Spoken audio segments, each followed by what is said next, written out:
안녕하세요. 저는 30대 중반의 남자입니다. 결혼한 지 3년 정도 되었습니다.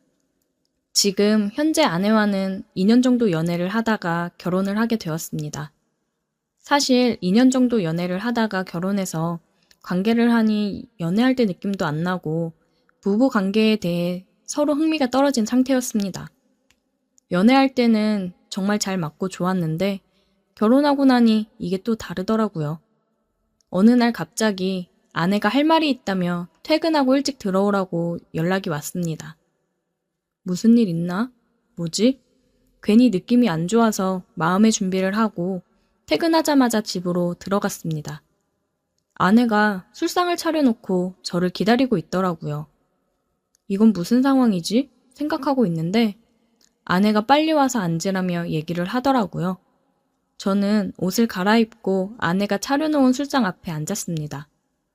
저는 앞에 앉아서 멀뚱멀뚱 쳐다보고 있었어요.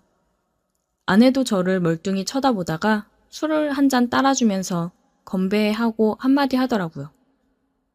오빠, 나 어때? 응? 그게 무슨 소리야? 우리 결혼한 부부 사이잖아. 근데 오빠는 내가 여자로 느껴져? 당연하지. 여자로 느껴지니까 너랑 결혼도 하고 같이 살고 있는 거지. 제 말에 아내는 술 한 잔을 또 따라주면서 자기도 따라 마시더니 오빠, 우리 요즘 부부관계가 너무 소홀한 것 같다고 생각 안 해? 결혼하고 나서 부부관계 횟수도 줄어들고 해도 연애할 때만큼 느낌도 안 나고 뭔가 귀찮고 그래서 하고 싶어 하는 것 같지도 않고 우리도 뭔가 변화가 필요한 시점인 것 같다고 생각을 했어. 얘기를 하면서 아내가 한숨을 쉬더라고요. 그래서 우리 관계에서는 지금 자극적인 게 필요한 것 같아. 이대로는 도저히 안 될 것 같아서 오빠한테 자극적인 것 좀 제안해 보려고 오빠한테 일찍 들어오라고 그런 거야.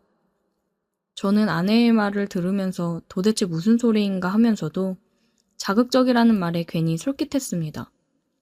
자극적인 거? 자극적인 거 어떤 거?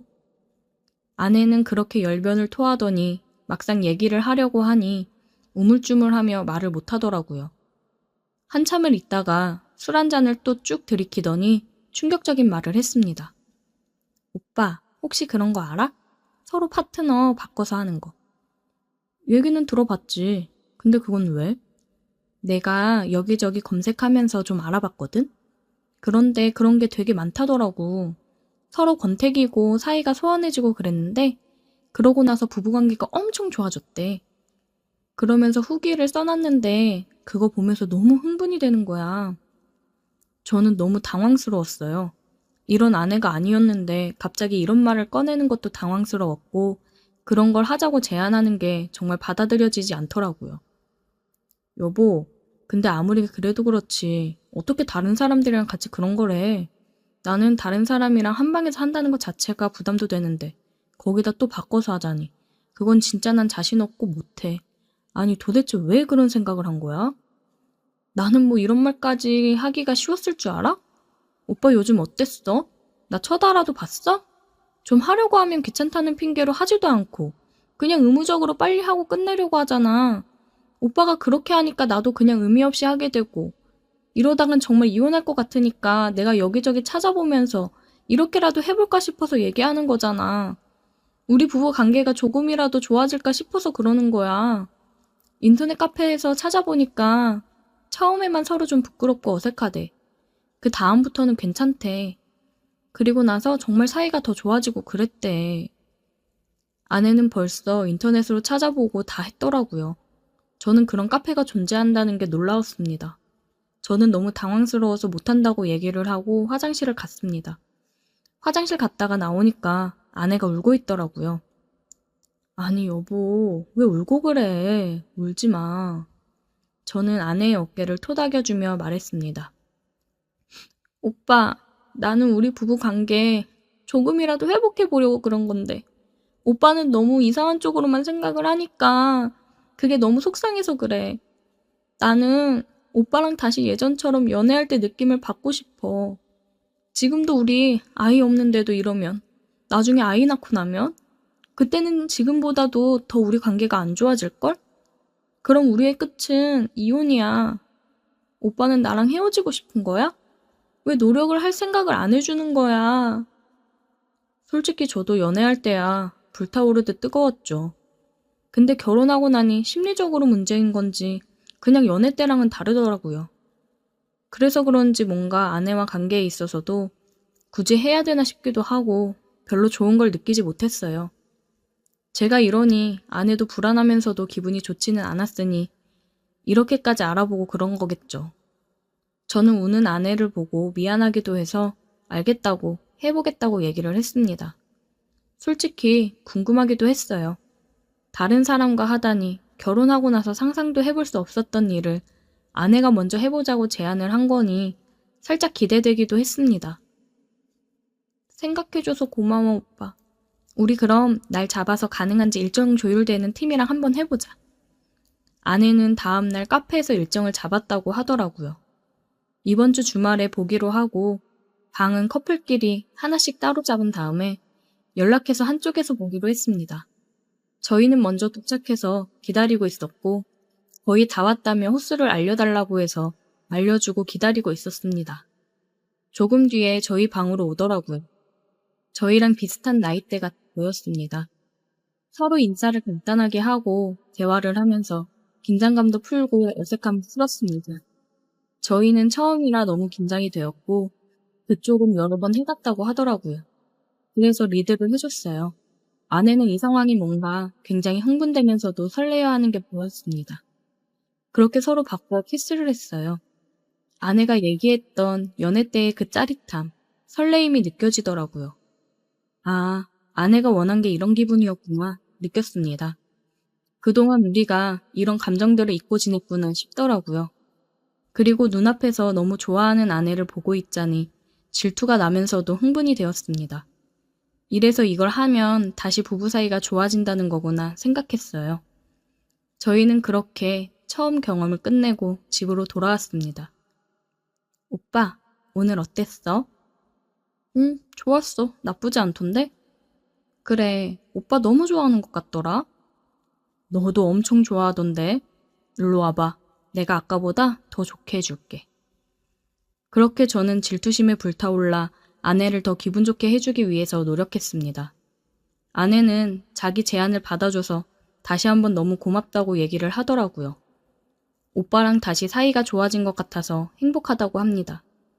연애 때 그렇게 뜨겁게 불타오르던 그 시절이 생각이 난다고요. 저도 처음에는 아내의 제안이 당황스럽기는 했지만 지금 현재를 보면 그 덕분에 다시 사랑의 감정, 연애 때의 그 뜨거웠던 감정을 다시 깨닫게 된 것 같아 다행이라고 생각합니다. 그래서 저희 부부는 아직도 가끔씩 카페에서 사람을 찾고 있어요. 하고 오면 오히려 서로를 더 아끼고 사랑해주게 되더라고요. 처음에는 말도 안 된다고 생각을 했는데 정말 사이가 좋아지더라고요. 그래서 아이 계획은 잠시 미루고 지금을 좀 더 즐겨보려고 합니다. 오늘의 사연 여기까지입니다. 오늘도 들어주셔서 감사해요. 구독, 좋아요, 알림 설정 부탁드려요. 안녕하세요. 썰 라디오입니다. 오늘도 여러분께서 보내주신 아주 특별한 사연을 전해드리려고 하는데요. 라이딩 동호회에서 미모의 두 여성이 사연자를 엄청 꼬시는 그런 있을 수 없는 일입니다. 사연자는 엄청난 외모를 가진 존잘남인가요? 사연 시작할게요. 저는 올해 40을 바라보는 평범한 직장인입니다. 결혼 8년 차가 되었고 아이는 아직 없습니다. 아내와의 사이는 나쁘지 않았지만 결혼 생활이 장기화될수록 어느 정도 무뎌지는 감정이 있다는 걸 느끼곤 했습니다. 일에 치이고 가정에 치이며 살다 보니 제 자신을 위한 취미가 하나쯤 필요하다고 생각했죠. 그러던 중 오래전부터 관심 있던 자전거 라이딩에 눈길이 갔습니다. 직장 동료나 친구들도 하나둘씩 주말마다 자전거를 타며 건강을 챙긴다는 얘기를 들었고 저도 언젠가 해보고 싶었지만 실행에 옮기지 못했거든요. 결국 마음을 먹고 적당한 로드 자전거 한 대를 구입해봤습니다. 문제는 혼자 독학을 온 동기가 잘 안 생긴다는 거였습니다. 그래서 인터넷으로 동호회를 찾아보게 됐죠. 지역 커뮤니티에서 발견한 한 동호회가 눈에 띄었습니다. 가입 안내를 살펴보니 초보부터 숙련자까지 두루 모여 있고 주말마다 함께 라이딩을 즐기며 회식을 하기도 한다고 써 있었습니다. 저는 곧장 가입 신청을 넣었고 며칠 뒤 받아들여졌습니다. 첫 모임 때는 약간 두근거렸습니다. 낯선 사람들 틈에서 잘 어울릴 수 있을까 싶었거든요. 하지만 놀랍게도 첫 라이딩에서 저는 생각보다 호평을 받았습니다.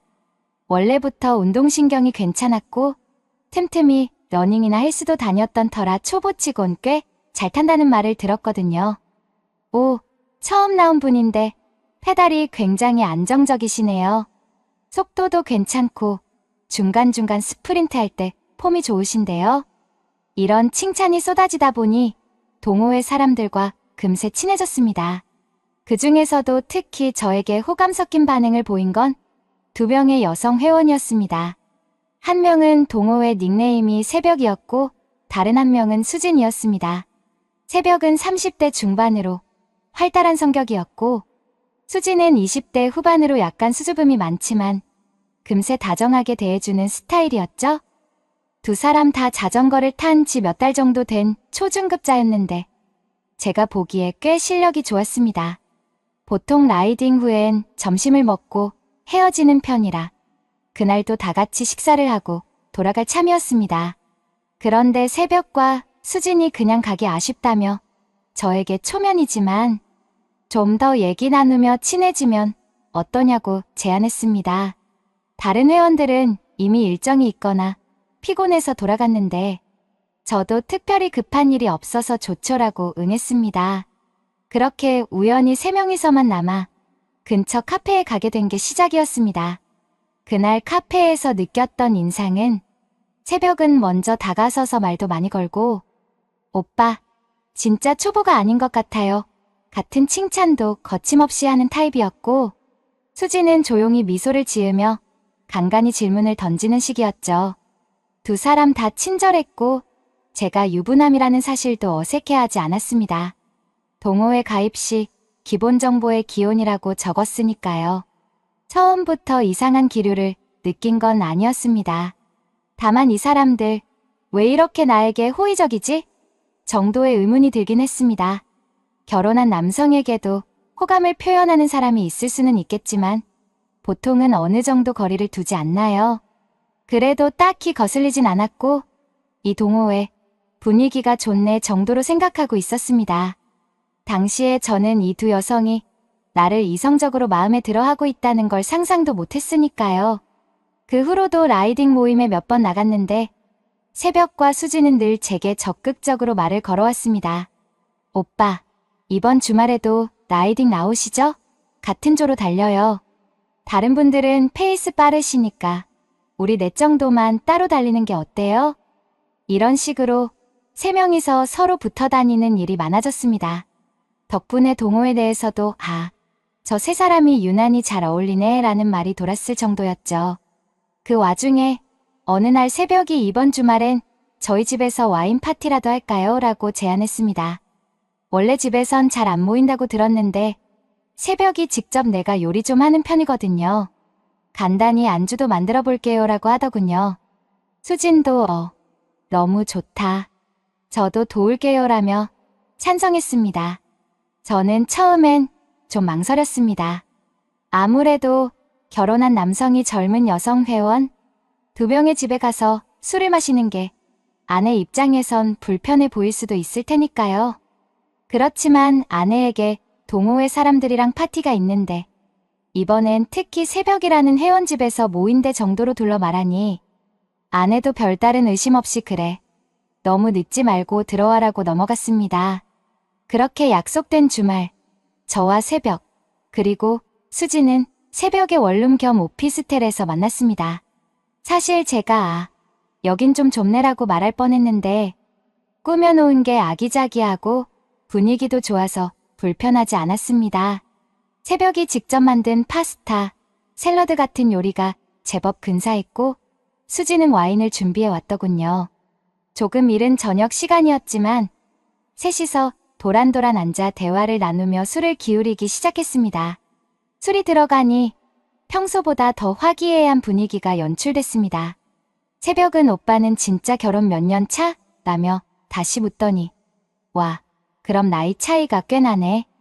내가 35인데 오빠가 40이면 뭐 가능한 범위?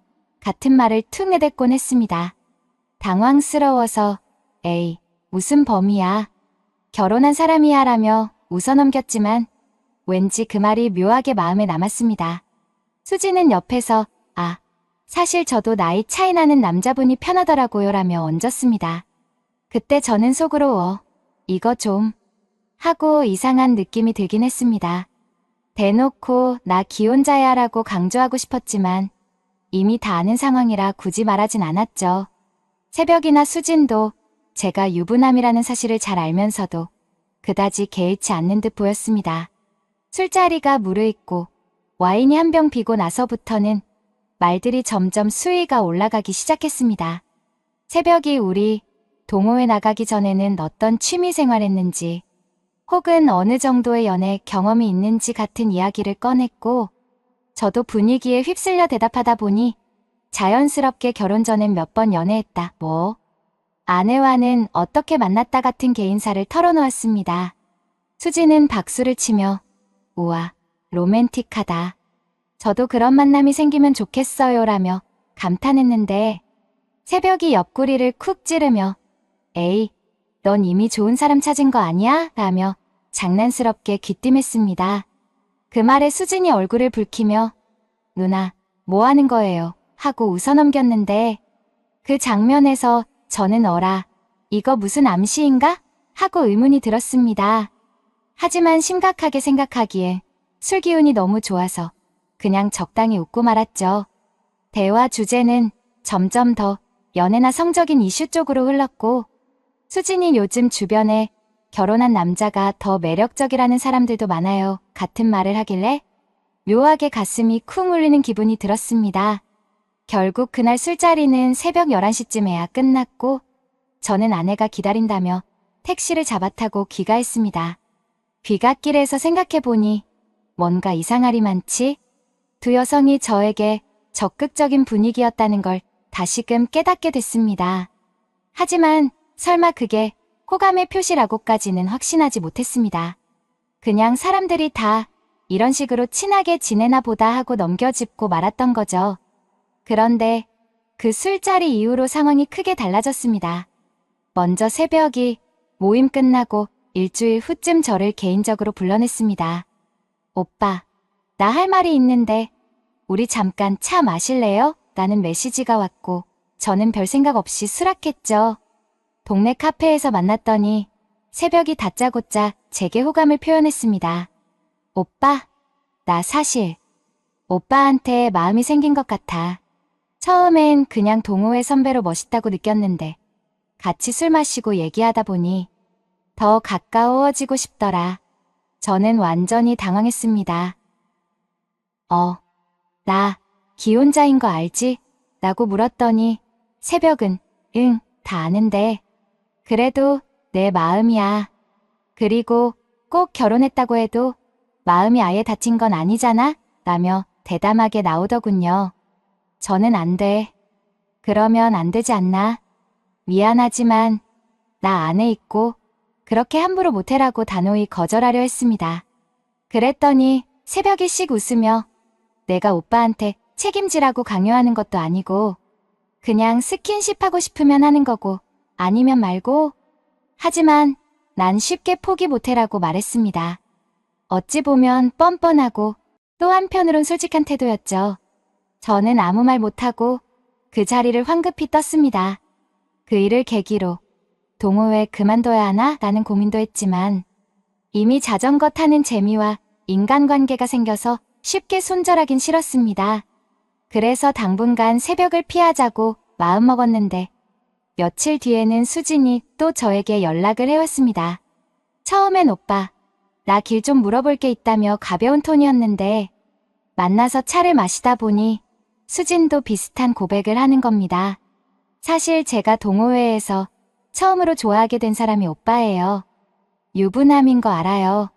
근데 이상하게 자꾸 신경 쓰이고 보고 싶고 나 그냥 표현하고 싶었어요. 혼자만 끙끙 앓기 싫어서. 이쯤 되니 제 머릿속이 복잡해졌습니다. 어떻게 된 거지? 설마 동시에 두 명이 나한테 마음이 있다고? 더구나 수지는 20대 후반이고 새벽은 30대 중반 각각 나름의 매력이 다르니 저로서는 도리어 당황스럽고 어찌해야 할지 몰랐습니다.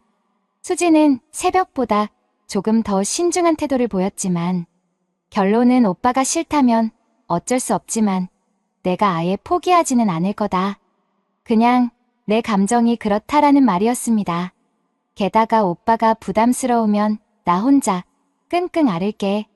근데 혹시라도 마음이 조금이라도 열리면 연락 줘요라는 문장으로 그 고백을 끝맺었습니다. 그날 밤 저는 집에서 혼자 고민에 휩싸여 잠 못 이뤘습니다. 아니, 둘이 내가 유부남인 걸 알면서 왜 이러지? 그냥 스쳐가는 감정인가?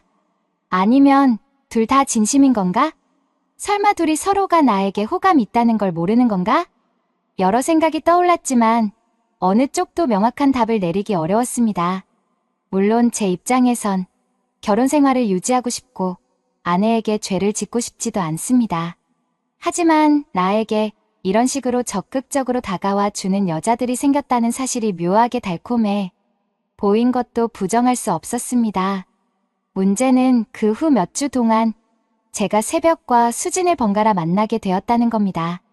처음에는 단순히 어떻게 마음을 정리해야 할까 하는 고민 정도로 만났는데 어느 순간부터 스킨십이 시작되었습니다. 처음 이런 상황에 빠지면 이성적으로 통제하기 쉽지 않더군요. 저 역시 심적으로 지쳐 있었고 두 여성 모두 저를 배려하는 듯 행동하니 점차 거부감이 누그러졌습니다. 새벽은 먼저 행동으로 밀고 들어오는 타입이었습니다. 오빠, 굳이 다른 거 바라지 않아. 그냥 가끔씩 만나서 서로 외롭고 힘든 거 달래주면 되잖아라며 제 손을 끌어 자신의 집으로 초대한 적이 있습니다. 처음엔 제가 이건 아니다. 아내한테 너무 미안하다며 버티려 했지만 새벽이 서로의 책임을 질 필요는 없어.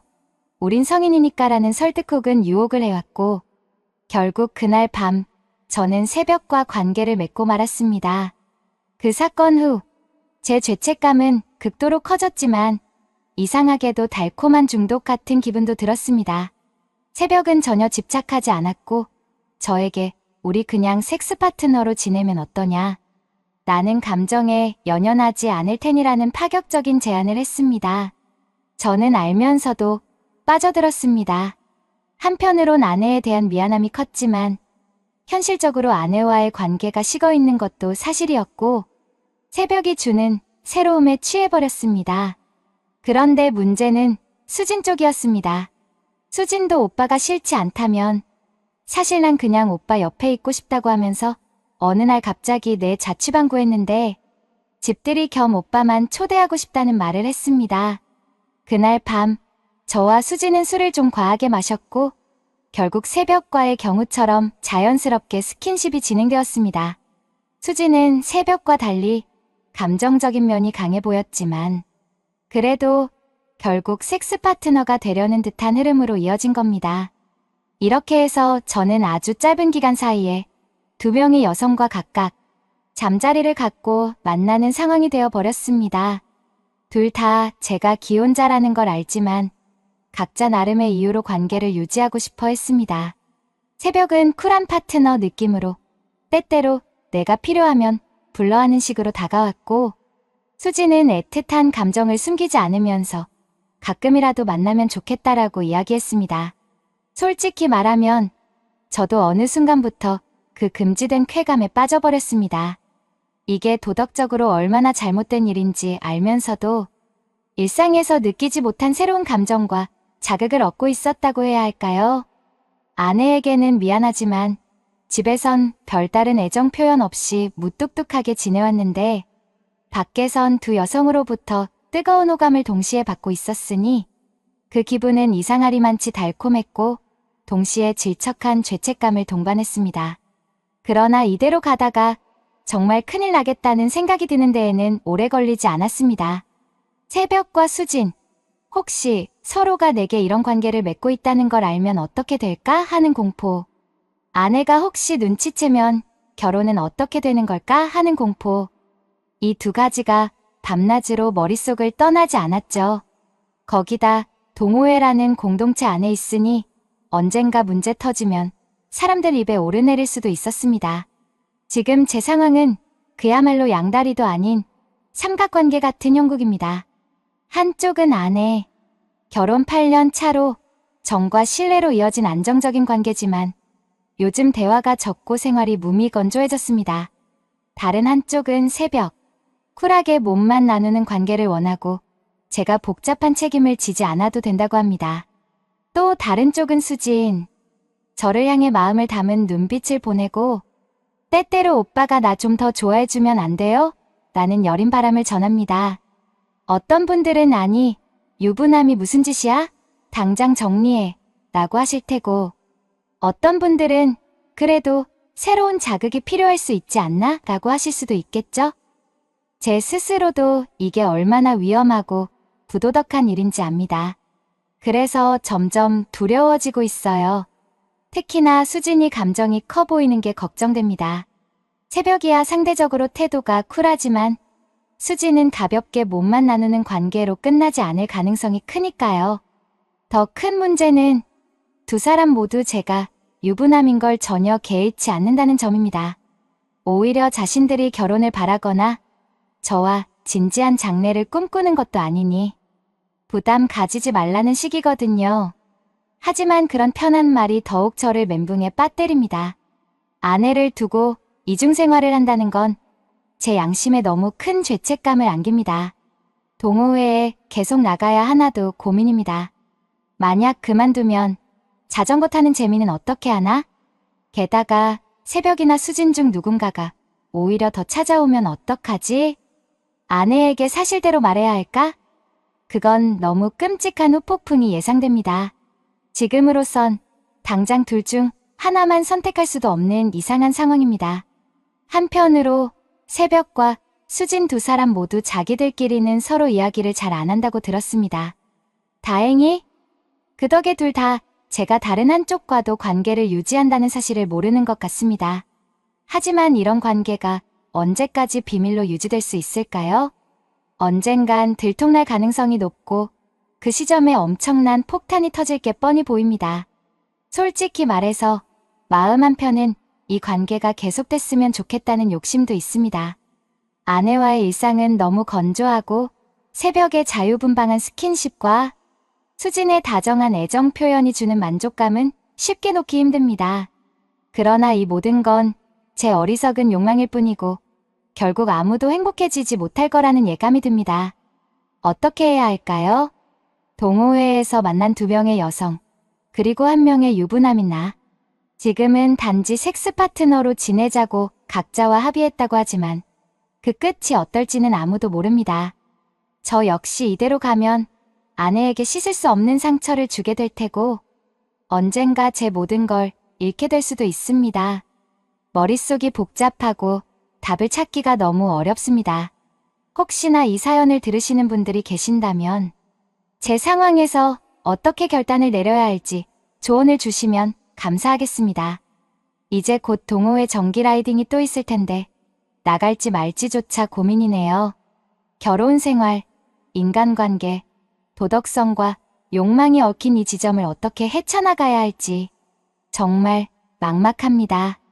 오늘 이야기를 들어주셔서 감사합니다. 정말 말 그대로 금지된 상황에 빠져버린 사연자님의 이야기였는데요. 여러분이라면 어떻게 하실 건가요? 서로에게 상처 주지 않는 방법이 있을지 궁금해집니다. 저희 썰라디오 채널, 이제 곧 구독자 3,000명을 눈앞에 두고 있습니다.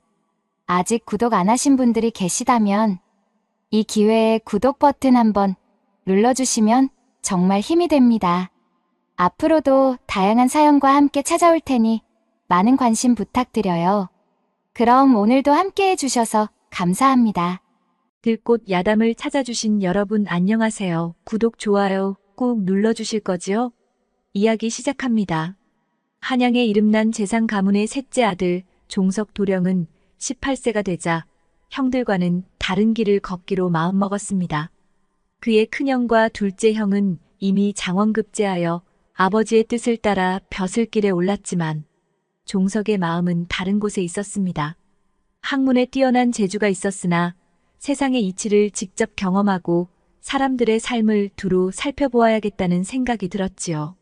어느 날 종석은 아버지에게 뜻을 밝히기 위해 조심스럽게 다가가 허리 깊이 숙이며 말했습니다. 아버님, 소자가 드릴 말씀이 있어 찾아뵈었습니다. 재상은 깍듯한 종석을 보며 고개를 끄덕였습니다. 그래, 무슨 일이냐? 요즘 글 공부는 잘 진행되고 있느냐? 너도 형들처럼 빨리 장원급제를 하여 벼슬길에 나아가야 하지 않겠느냐? 종석은 잠시 망설였지만 곧 자신의 결심을 담아 대답했습니다. 아버님, 제게도 장원급제의 길이 영광스러운 것임을 잘 압니다. 그러나 소자는 세상의 이치를 경험하고 사람들의 삶을 직접 살피며 배우고 싶습니다.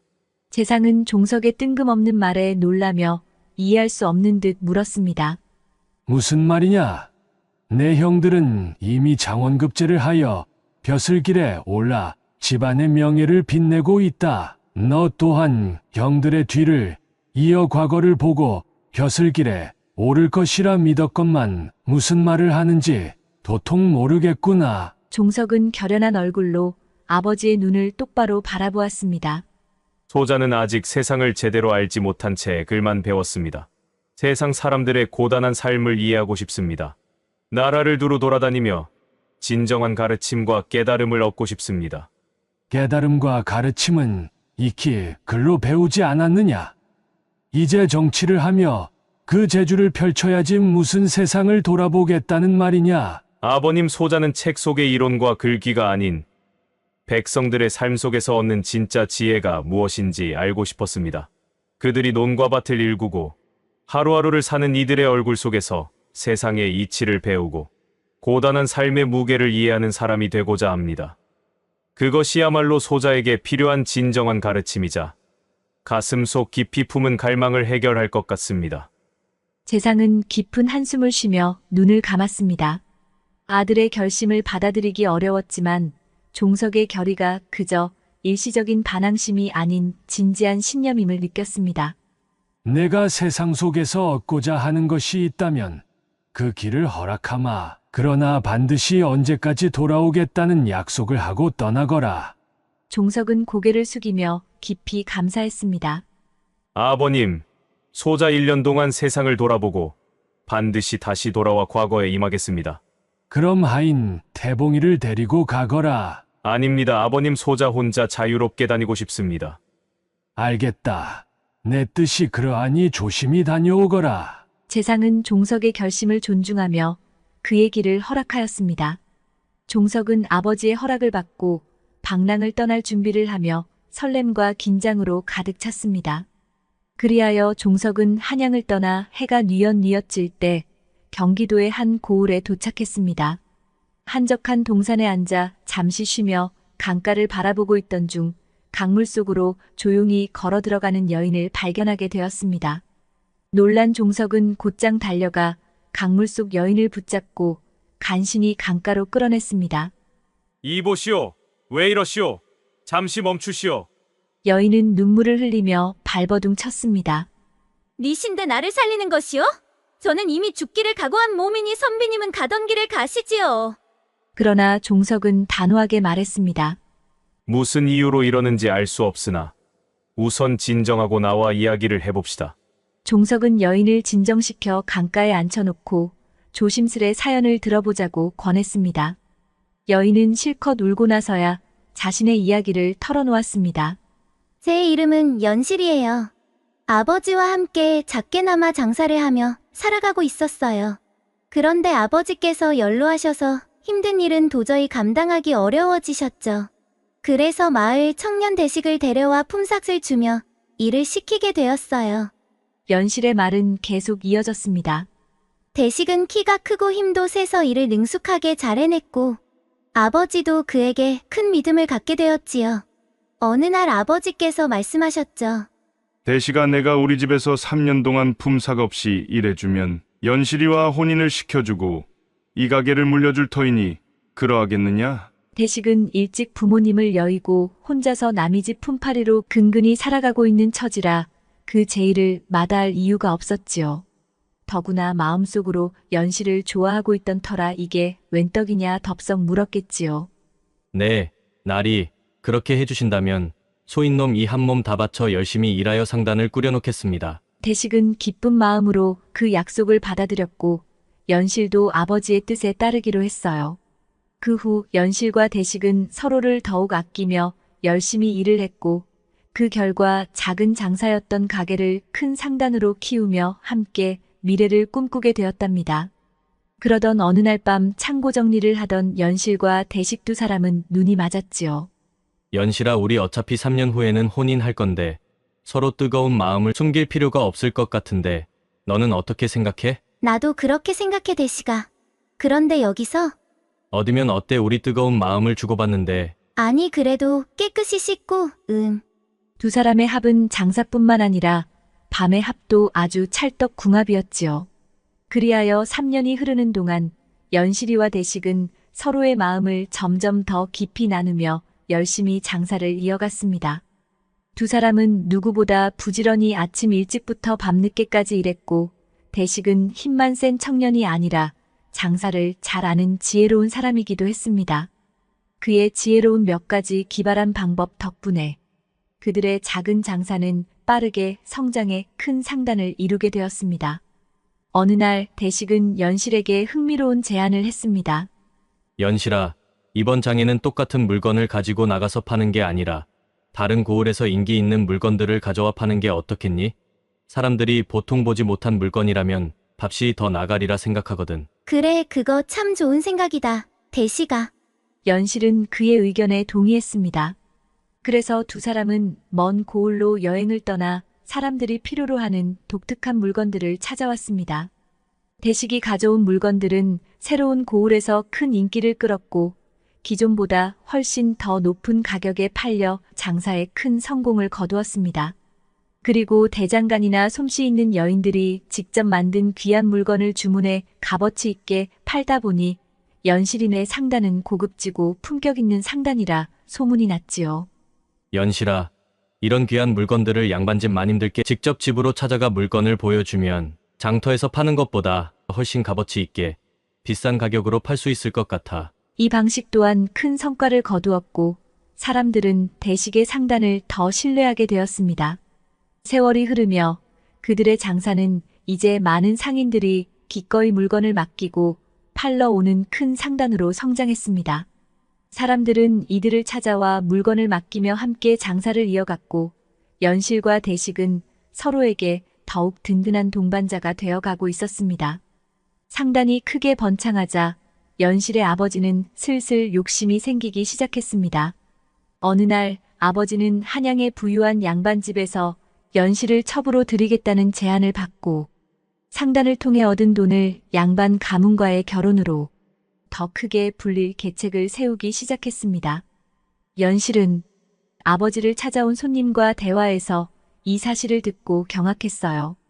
아버지, 대체 무슨 말씀을 하시는 거예요? 대식이와 한 약속을 저버리시겠다는 겁니까? 아버지는 차가운 표정으로 연실을 쏘아보았습니다. 연실아, 너도 이제는 알아야지. 한양의 그 양반 가문은 우리와 비교할 수 없는 큰 세력이다. 내가 그 양반집 첩으로 들어가면 우리 집안의 권력도 한층 높아질 뿐 아니라 상단도 더 크게 성장시킬 수 있다. 연실은 아버지의 말에 충격을 받았습니다. 아버지, 저에겐 이미 혼인을 약속한 대식이가 있습니다. 그를 저버리고 양반 가문에 시집을 가라는 건 아버님의 욕심에 지나지 않아요. 그리할 수는 없습니다. 저는 대식이와 깊은 연정을 나누었습니다. 그러나 아버지는 냉정한 목소리로 말했습니다. 그래. 그럼 내가 양반집에 들어가길 거부한다면 대식이 그놈을 어떻게 처리해야 할지 너도 짐작할 게다. 내가 따르지 않으면 대식이도 무사하지 않을 거야. 대식의 목숨이 내 결정에 달려있다. 아버지의 협박에 연실은 두려움에 휩싸였습니다. 대식과의 약속을 저버리고 양반집에 시집가는 것은 도저히 받아들일 수 없었지요. 결국 저는 벼랑 끝에 몰린 심정으로 결심했어요. 대식을 지키고 양반집으로 가지 않으려면 이 모든 것을 포기하는 길밖에 없다고 생각한 것이지요. 다음 날 연실은 강가로 가서 조용히 강물 쪽으로 발걸음을 옮겼습니다. 온몸이 떨리고 마음속은 두려움으로 가득 찼지만 자신이 사랑하는 사람과 약속을 지키기 위해 다른 선택지는 없다고 여겼습니다. 그러나 그녀가 강물에 몸을 던졌을 때 멀리서 지켜보고 있던 종석이 달려와 그녀를 건져 올렸던 것이지요. 종석은 연실의 사연을 듣고 잠시 생각하던 차에 마침 지나가는 스님이 있어 그 스님을 불러 세웠지요. 스님, 제가 스님께 열량을 시주할 터이니 제 부탁을 들어주시면 어떨런지요. 제가 할 수 있는 일이라면 부처님의 뜻에 따르겠습니다. 제 말대로 이 처자의 집에 가셔서 스님의 예지력을 주인께 전해 주시길 부탁드립니다. 그리하여 스님은 제일 큰 상단의 문 앞에 가서 불경을 외우기 시작하였지요. 스님은 연실의 집 앞에 이르러 나무아미타불 관세음보살. 조용히 기도하듯 읊조렸습니다.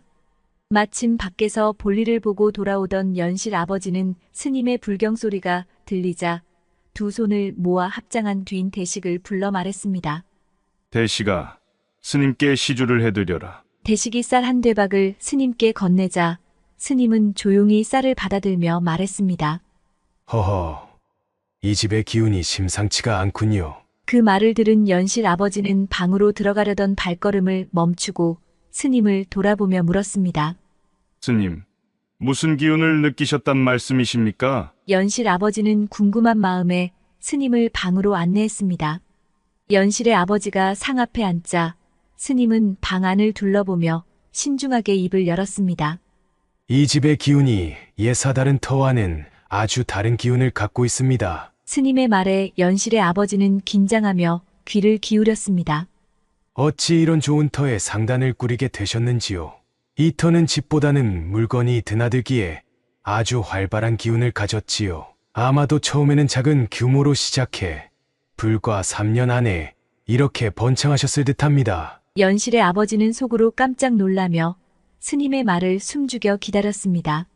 주인 어른께서도 상단의 번창을 위해 계획하시는 바가 있으신 듯합니다. 하지만 그 길이 상단을 진정한 번영으로 이끌지는 못할 것입니다. 아니, 그게 무슨 말씀이십니까, 스님? 스님은 고개를 끄덕이며 조용히 말을 이었습니다.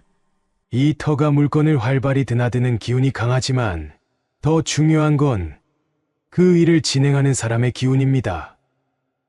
넉마살이 강하게 낀 사람이 들어와 있기에 3년 전부터 이곳에 좋은 기운이 함께하여 상단이 이렇게 번창한 것입니다. 연실의 아버지는 가슴이 철렁 내려앉았습니다. 3년 전부터 좋은 기운이 깃들었다면 그것은 분명 대식일 터였습니다. 설마 대식이 천운을 지닌 사람이라는 말인가? 그는 혼란에 빠졌습니다. 스님은 진지한 표정으로 말을 이었습니다. 그 기운은 천운을 지닌 운입니다. 그 운을 계속 곁에 두신다면 이 상단은 재상도 안 부러울 부와 권세를 누리게 될 것이니 그 기운을 놓치지 않도록 하십시오. 연실의 아버지는 스님의 말을 듣고 깊은 생각에 잠겼습니다. 그러자 스님이 마지막으로 덧붙였습니다. 하지만 주인 어른, 큰 기운을 얻고자 한다면 집안의 모든 이가 그 기운을 존중하고 함께해야 합니다. 한 사람의 운명을 억지로 바꾸려 하신다면 오히려 큰 화를 부를 수도 있다는 것을 명심하십시오. 연실의 아버지는 많은 고민 끝에 결국 연실과 대식을 혼인시켜 상단을 함께 꾸려가기로 하였습니다. 대식을 상단의 중심에 두면 이로 인해 상단의 번영이 찾아오리라 확신하게 된 것입니다. 이로써 연실의 고민도 모두 해결되었고 하룻밤을 상단에서 묵게 된 종석에게 연실은 거듭 감사의 마음을 전했습니다. 그날 밤 종석은 뿌듯한 마음으로 고단한 심신을 달래며 편히 쉬었습니다. 종석은 연실의 집에서 하룻밤을 푹 쉬고 다시 길을 떠나 남쪽 지방으로 내려가고 있었어요. 한참을 걸어 충청도 경계선 어느 산등성이를 넘으려 산골 깊숙이 들어섰을 때 멀리서 흐느끼는 소리가 들려왔습니다. 소리의 방향으로 다가가 보니 허름한 옷차림을 한 할머니가 쪼그려 앉아 신세 한탄을 하며 훌쩍이고 있었습니다. 주름이 깊게 팬 얼굴에 눈물이 흐르고 있었고 나무 지팡이를 옆에 세워놓은 채 억울한 마음을 쏟아내고 있었습니다. 종석은 그 모습을 보고 할머니에게 다가가 조심스럽게 인사를 드렸습니다. 할머니 어찌하여 여기서 혼자 이렇게 슬퍼하고 계십니까? 할머니는 깜짝 놀라 종석을 올려다보더니 이내 한숨을 쉬며 다시 훌쩍였습니다. 에고 지나가는 나그네이시면 갈 길이나 가시구려. 이 노인네 넋두리는 들어서 뭐 하겠어요. 종석은 할머니 옆에 앉으며 다정하게 말했습니다. 저도 한양에서 내려오느라 심신이 피곤하여 잠시 쉬어가려 하니 적적하던 차에 할머니의 넋두리라도 들으면 심심치 않게 쉬어갈 수 있겠구려. 이신데 넋두리는 들어서 뭐 타시겠다고 그려슈.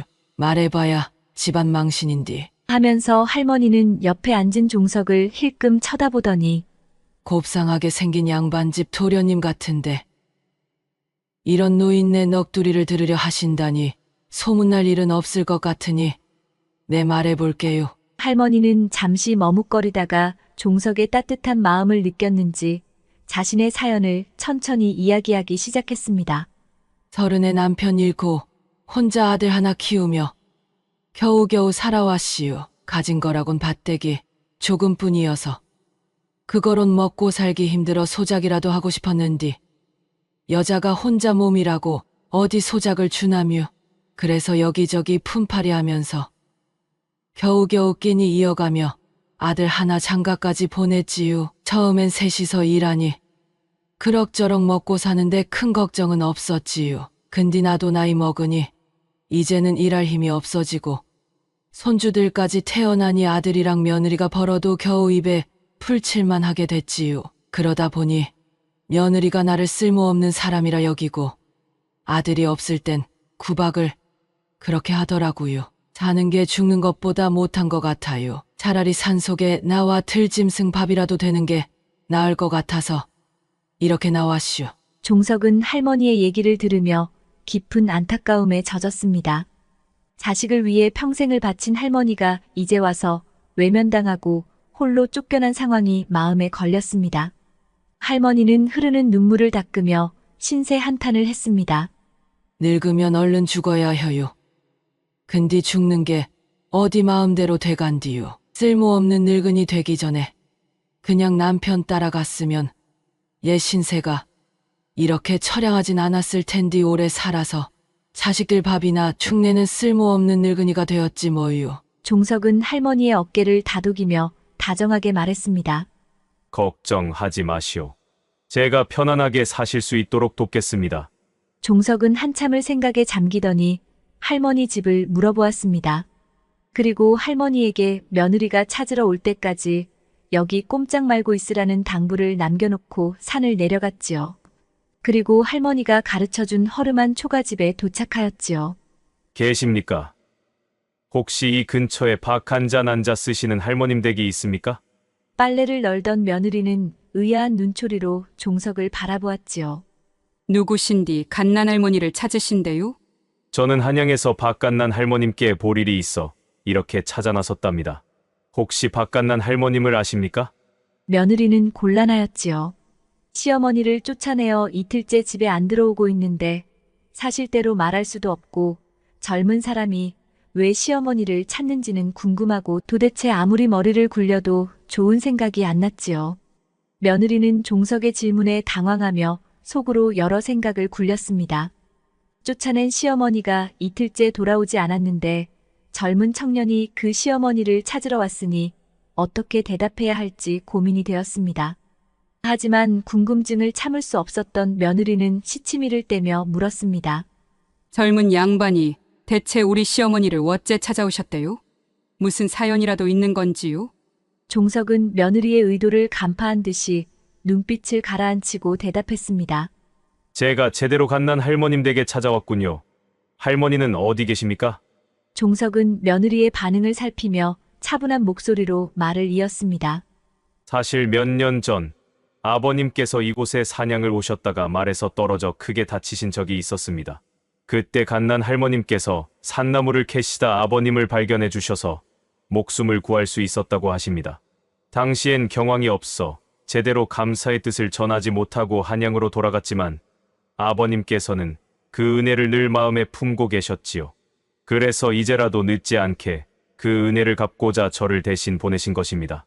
종석의 이야기를 듣던 며느리는 깜짝 놀라며 얼굴이 하얗게 질렸습니다. 갑작스러운 이야기에 충격을 받은 듯 그간의 잘못이 떠올라 마음이 급해졌습니다. 아이고, 이럴 수가. 우리 어머니가 그런 은혜를 베푸신 줄도 모르고 내가 어쩌다 그리 큰 잘못을 저질렀단 말이오. 잠시만 기다리셔요. 저희 어머니가 이웃마을에 마시를 가셨시오. 모셔오겠구먼요. 며느리는 다급한 마음에 주변을 두리번거리며 종석에게 들어가라는 말도 제대로 하지 않고 황급히 산을 향해 달려갔습니다. 이틀 동안 산속에서 살아계실지도 모를 시어머니를 찾으러 길을 따라 정신없이 뛰어가며 속으로 후회의 눈물을 삼켰습니다. 어머니, 어디 계셔요? 어머니, 어디 계신데요? 대답 좀 해줘요. 며느리는 산속을 헤매며 시어머니를 부르는 목소리에 점점 더 간절함이 묻어났습니다. 어머니, 어머니, 어디 계셔요? 드디어 작은 바위 아래에 조용히 앉아 계신 시어머니의 모습이 멀리서 눈에 들어왔습니다. 시어머니는 낡은 옷자락을 꼭 쥔 채 먼 산을 바라보며 무엇인가를 깊이 생각하고 계신 듯 보였습니다. 며느리는 그 모습을 보자마자 울컥 눈물이 쏟아져 나왔고 곧장 달려가 시어머니 앞에 무릎을 꿇었습니다. 어머니, 제가 정말 잘못했시오. 용서해 주세요. 지가 너무 어리석었어요. 눈물로 얼룩진 얼굴로 며느리가 사죄하자 시어머니는 며느리를 내려다보며 어리둥절한 표정을 지었습니다. 무슨 일인지 영문을 모른 채 시어머니는 당황스럽게 며느리를 바라봤습니다. 아니다. 늙어서 죽지 않고 자식한테 폐를 끼치는 내가 더 잘못했지 뭐. 니들은 잘못한 거 없다. 그러나 며느리는 멈추지 않고 시어머니의 손을 꼭 잡았습니다. 시어머니는 여전히 이해할 수 없다는 표정을 지었지만 며느리의 간절한 눈빛에 더 이상 무슨 말을 할 수가 없었습니다. 며느리는 시어머니의 팔을 살포시 부축하며 천천히 일으켜 세웠습니다. 어머니, 잘못했시오. 어서 저와 집으로 내려가요. 넘어지지 않게 조심해서 발을 잘 디뎌요. 시어머니는 가만히 몸을 맡기며 못 이기는 척 발을 떼었지만 여전히 어리둥절한 표정으로 며느리를 바라보고 있었습니다. 아이고, 아가야 뭔지는 모르겠지만 알았다. 집으로 가자꾸나. 내려오는 길 내내 시어머니는 며느리의 다급한 행동과 정성스러운 부축에 마음은 불편했지만 그래도 집으로 갈 수 있어 한편으로 마음이 놓였지요. 며느리의 죄책감 어린 얼굴과 진심 어린 마음을 느끼면서 시어머니는 점점 마음을 누그러뜨리며 산을 내려왔습니다. 종석은 할머니가 무사히 돌아온 것을 보고 미소를 지으며 인사드렸습니다. 그리고는 가져온 돈 100냥을 꺼내 할머니께 정중히 건넸습니다. 할머니, 제 아버님께서 전해드리라 하신 은혜의 표시입니다. 할머니의 은혜에 비하면 약소하지만 다음에 다시 한번 찾아뵙겠다고 말씀하셨습니다. 할머니는 그 100냥을 보며 눈시울이 붉어졌습니다. 며느리는 예상치 못한 큰 돈을 보고 놀라며 덥석 돈을 받아들고는 말하였지요. 어머니, 시장하시지요. 지가 얼른 밥을 차려 내올게요. 조금만 기다리셔요. 그리하여 며느리는 부엌으로 달려가 정성껏 밥을 짓고 만난 반찬을 장만해 따뜻한 밥상을 차렸습니다. 시어머니와 종석 앞에 상을 내오며 며느리는 거듭 고개를 숙이며 말했습니다. 제가 큰 잘못을 저질렀시오. 시장하실 텐디 어서 요기를 하셔요. 며칠을 굶은 시어머니는 정신없이 밥 2그릇을 뚝딱 해치우고 종석이도 배불리 밥을 얻어먹고 기쁜 마음으로 다시 길을 떠날 차비를 했지요. 갓난 할머니는 아쉬운 표정으로 종석을 배웅하며 손을 꼭 잡고 말했습니다. 아이고, 젊은 선비 양반. 다시 한번 은혜에 참말로 고맙구만요. 가시는 길에 복이 가득하시길 빌게요. 종석은 따뜻한 미소로 답하며 길을 떠났습니다. 며느리와 할머니는 집 앞에 서서 종석이 사라질 때까지 손을 흔들며 작별 인사를 보냈습니다. 여러 지방을 두루 돌아보고 다양한 사람들을 만나며 세상을 경험하고 돌아온 종석은 오랜만에 한양 집으로 돌아와 아버지께 인사를 드렸습니다. 아버지는 아들이 긴 방랑을 마치고 돌아온 것을 반갑게 맞이하면서도 이제 곧 임박한 과거 시험에 임할 준비를 하라는 뜻을 전했습니다.